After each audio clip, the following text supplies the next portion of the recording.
Quel est le lien entre les janissaires et la chute de Daoud Pacha?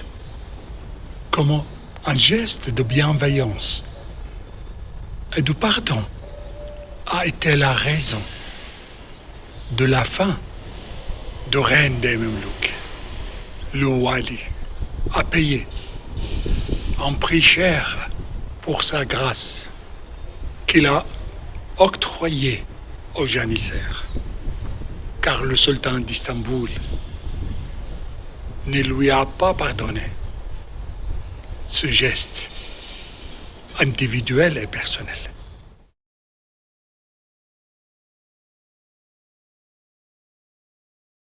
Les janissaires ont été créés sous le règne du sultan Mourad Ier, au sein d'un système de conscription forcée, le Defşirme.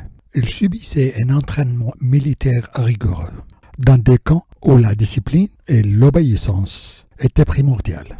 Ce système a permis à l'Empire ottoman de se doter d'une armée professionnelle, lui assurant la domination sur ses rivaux pendant des siècles. Ces soldats étaient recrutés dès leur premier jeune âge, soit par achat, soit parmi les fils de prisonniers de guerre. À Bagdad, le corps des janissaires a été établi après l'entrée en Irak du sultan Soleiman le Magnifique en 1534. Il l'a laissé en tant que force permanente sous le commandement de l'Aga des janissaires, qui détenait une double autorité, nominalement subordonné au gouverneur, mais de fait rattaché à la sublime porte d'Istanbul. Ce corps comptait 5000 soldats et stationnés dans le grand fort, le long du fleuve Tigre. Les janissaires servaient aussi bien dans l'armée que dans la vie sociale. Outre leurs fonctions de garde et de patrouille, ils participaient à la gestion des affaires du pays. Ils assumaient des missions de police, percevaient les impôts, sécurisaient les caravanes commerciales et accomplissaient d'autres tâches. En somme, ils administraient l'État, participant au commerce, au prêt et à la gestion des marchés. Ils œuvraient également au contrôle des prix, à la surveillance des marchands et à la perception des droits de douane. Certains de leurs chefs possédaient des terres agricoles aux abords de Bagdad, notamment à Al-Karh et à Adamieh, et s'associaient commercialement avec les marchands de la ville. Leur statut surpassait souvent celui de Wali. De génération en génération, ils s'intègrent à la société irakienne, devenant plus bagdadiens qu'ottomans et devenant partie intégrante du tissu social local. Ils se sont installés dans des quartiers de Bagdad tels que El-Midan, El-Karh et Bab el-Ezj, formant une nouvelle classe mêlant affiliation militaire et locale. Leur vie économique était intimement liée aux armes, au pouvoir et à l'argent. Ils jouissaient d'une autorité distincte et parallèle à celle de Wali, voire supérieure, comme le souligne le grec.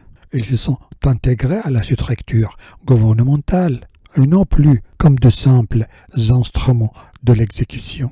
Le Wali ne pouvait imposer ses décisions sans l'approbation de Hara des janissaires. Lorsque les ordres des autorités supérieures entraient en conflit avec leurs intérêts, ils se rebellaient et refusaient d'exécuter les ordres de Wali. Il leur arrivait d'assiéger le diwan, siège de gouvernement, et Saray, le palais, ou de couper les approvisionnements militaires. Dans de nombreux cas, ils allaient jusqu'à destituer ou nommer des walis, et si nécessaire, à les assassiner, ce qui constituait un défi direct à l'autorité centrale ottomane. Leurs chefs ont commencé à exploiter leur position pour collecter des impôts et acquérir des terres, agissant comme des autorités locales sans être contrôlés par le Wali, ni par la sublime porte. À Istanbul, ils ont commencé à s'immiscer dans les affaires de l'État, exerçant des pressions sur le sultan et contribuant même à la destitution du sultan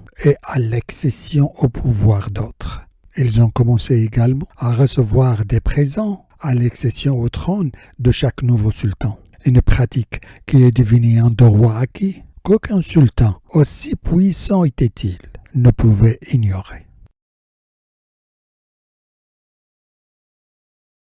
Les luttes intestines entre les officiers des divisions Aga ont contribué à l'affaiblissement de la structure militaire et ont engendré le chaos. La situation a même dégénéré en anarchie et en effondrement complet, au point que les officiers ont perdu leur lien spirituel et doctrinal avec leur premier système soufi, l'ordre Bektashi, et se sont transformés en une classe semi-civile, œuvrant à la réalisation de leurs propres intérêts matériels et politiques, sans parler de nombreuses rébellions qu'ils menaient lorsqu'ils contestaient les ordres reçus.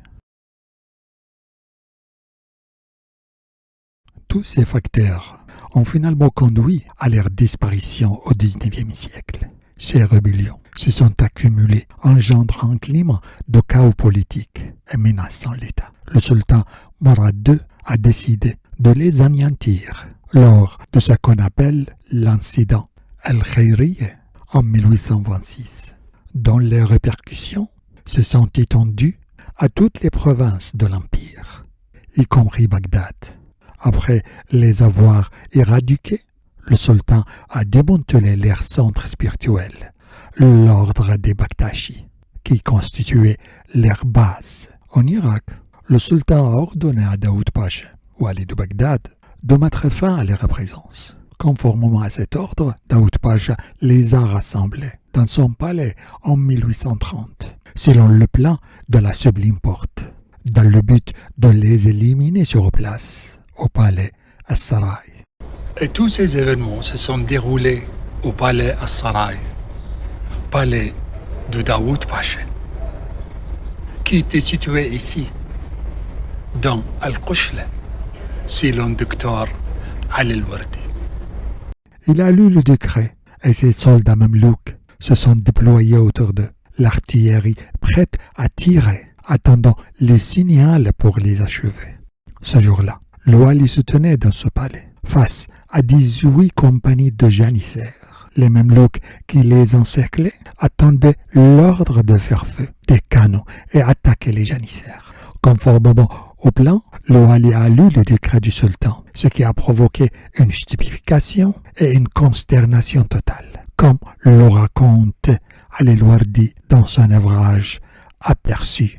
Le wali s'est adressé aux janissaires rassemblés sur place, d'une voix émouvante, les larmes aux yeux, les suppliant d'obéir à l'ordre du sultan et de rejoindre la nouvelle armée qu'il avait instaurée. Les janissaires avaient refusé l'entraînement militaire, le jugeant illégitime. L'ère fatidique n'est pas arrivée donc, jamais. Au dernier moment, le wali Daoud Pacha a changé d'avis, submergé par l'émotion. Elle n'a pas pu exécuter l'ordre du sultan. Au lieu d'ordonner à ses troupes d'anéantir les janissaires, elle a décidé de leur accorder une ultime chance. Au lieu d'ordonner le feu des canons et le combat à l'épée, elle s'est retrouvée à pleurer et à supplier les janissaires d'abandonner leur armée et de rejoindre le nouveau système militaire. Ce jour-là, le wali a parlé avec élégance et cette approche a persuadé les janissaires d'obéir à son ordre.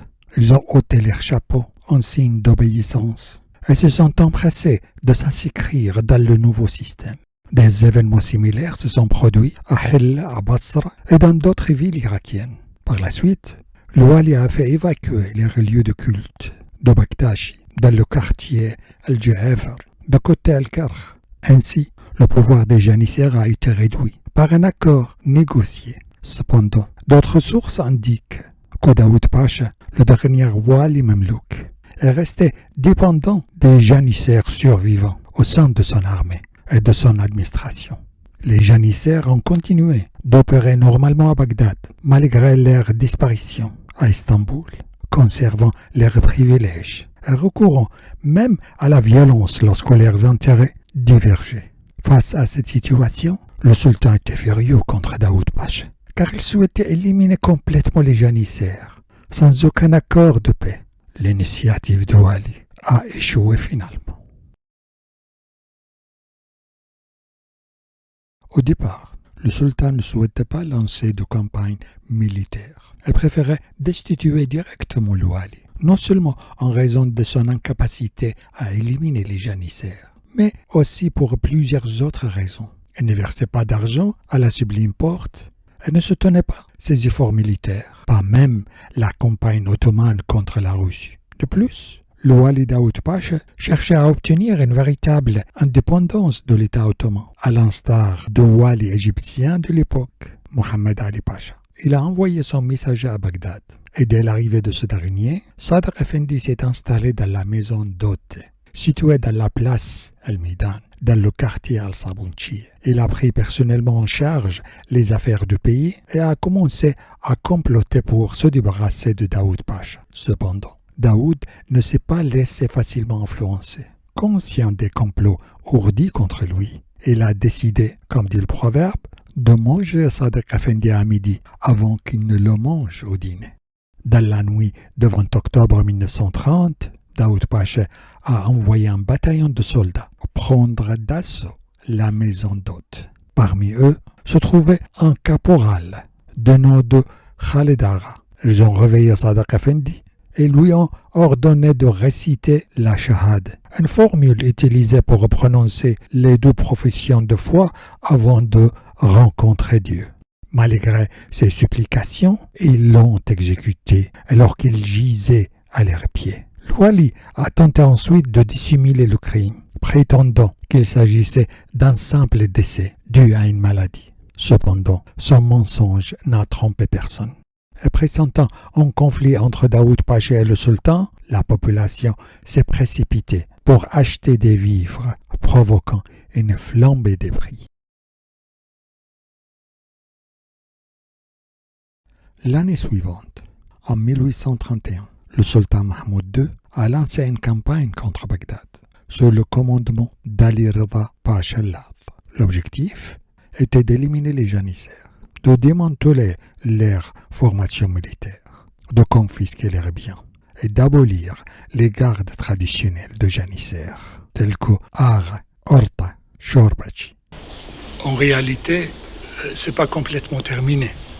Encore aujourd'hui, je salue et je remercie en disant « Shukran Aghati ». Merci mon Agha. Merci monsieur. Ces gardes ont été remplacés par une structure administrative centralisée, directement subordonnée à la Sublime Porte d'Istanbul.